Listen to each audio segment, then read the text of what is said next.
नमस्कार, मैं प्रवीण और आप देख रहे हैं पब्लिक मीटर।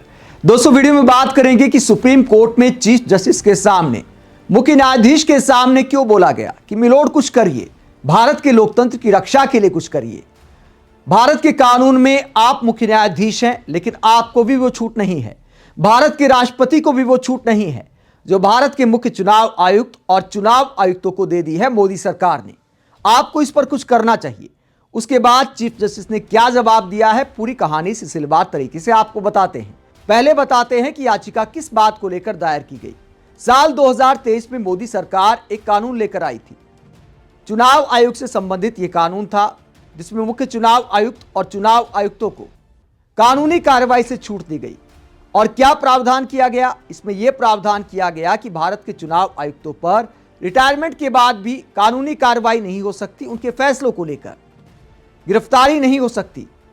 तो यह कानून मोदी सरकार लेकर आई, जिसके बाद जाहिर सी बात है कि चुनाव आयोग को किसी बात का अब डर नहीं है। राहुल गांधी इस मुद्दे को बार बार उठाते आए हैं और अब सुप्रीम कोर्ट में एक याचिका दायर की एक एनजीओ ने, जिसका नाम है एनजीओ लोक प्रहरी।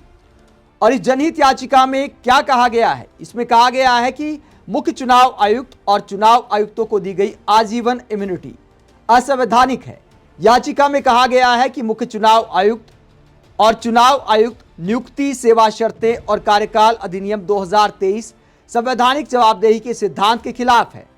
तो इसमें कहा गया है कि हर संवैधानिक संस्था की एक जवाबदेही होती है, लेकिन यह कानून जवाबदेही से परे बना देता है, इतनी पावर दे देता है मुख्य चुनाव आयुक्त को और भारत के चुनाव आयुक्तों को। याचिकाकर्ता एनजीओ लोक प्रहरी ने दलील दी है कि इतनी व्यापक कानूनी छूट तो भारत के राष्ट्रपति को भी नहीं दी गई है। याचिका में यह भी कहा गया है कि यह प्रावधान स्वतंत्र और निष्पक्ष चुनाव को नुकसान पहुंचाता है। एनजीओ लोक प्रहरी ने अदालत से इस प्रावधान पर तुरंत रोक लगाने की मांग की। इम्यूनिटी पर आपत्ति क्या है? जो छूट दी गई है मुख्य चुनाव आयुक्त को और चुनाव आयुक्तों को, उस पर आपत्ति क्या जताई गई है? उनके फैसलों और कामकाज से जुड़े मामलों में पूरी जिंदगी नागरिक और आपराधिक कार्रवाई से छूट देता है, जो नया कानून है। संविधान निर्माताओं ने न्यायाधीशों को भी ऐसी आजीवन सुरक्षा नहीं दी। ऐसे में संसद संविधान से ऊपर जाकर चुनाव आयुक्तों को अतिरिक्त संरक्षण नहीं दे सकती। तो यह कहा गया है कि संसद संविधान से ऊपर जाकर चुनाव आयुक्तों को अतिरिक्त संरक्षण नहीं दे सकती, यह याचिका में कहा गया है। याचिका का मुख्य तर्क क्या है? बिना जवाबदेही के इम्यूनिटी लोकतंत्र और निष्पक्ष चुनाव को कमजोर करती है। चुनाव आयोग जैसी संवैधानिक संस्था पूरी तरह कानून से ऊपर नहीं हो सकती। तो यह कहा गया है याचिका में।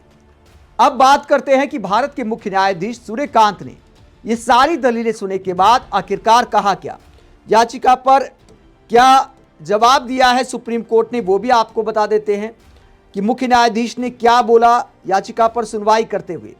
सुप्रीम कोर्ट ने चुनाव आयुक्तों को आजीवन कानूनी इम्यूनिटी देने वाले प्रावधान को चुनौती देने वाली याचिका पर सुनवाई की।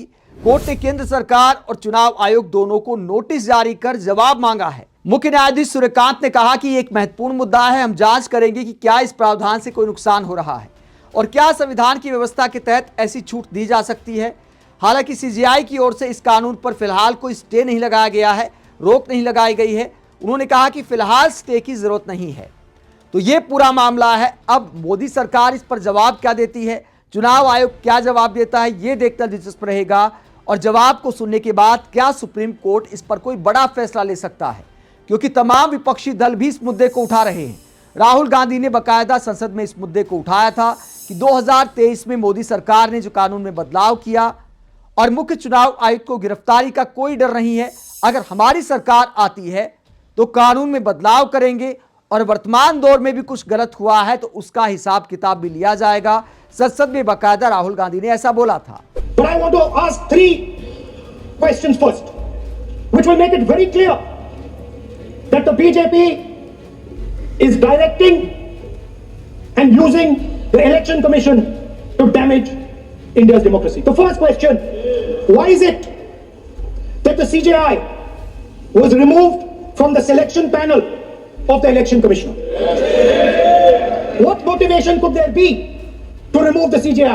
Do we not believe in the CJI? Of course we believe in the CJI. Why is he not in that room? I sit in that room. It is so-called a democratic decision On one side, Prime Minister Narendra Modi and Mr. Amit Shah. On the other side, the leader of the opposition. I have no voice in that room. What they decide is what happens. So the first question, why is the Prime Minister and Amit Shah so keen on choosing exactly who the election commissioner is going to be? Second question, and even more devastating question. No Prime Minister has done this in the history of India. In December 2023, this government changed the law.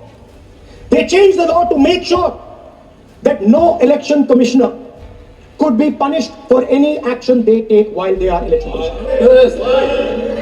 Immunity. Why would the Prime Minister and Home Minister give this gift of immunity to the election commissioner? Why would they need to give this tremendous gift that no Prime Minister has given ever before to the election commissioner? Mr. Shah is looking into the ceiling. Maybe he will answer this question when he speaks. आप इस पूरे मुद्दे को लेकर क्या सोचते हैं? क्या भारत के मुख्य चुनाव आयुक्त की कोई जवाबदेही नहीं होनी चाहिए? क्या मोदी सरकार को चुनाव आयुक्तों को इतनी ज्यादा पावर, इतनी ज्यादा छूट देनी चाहिए थी जो जवाबदेही को एक तरह से खत्म कर देती है? कमेंट बॉक्स में अपनी राय जरूर दें, साथ ही चैनल को सब्सक्राइब भी करें। नमस्कार।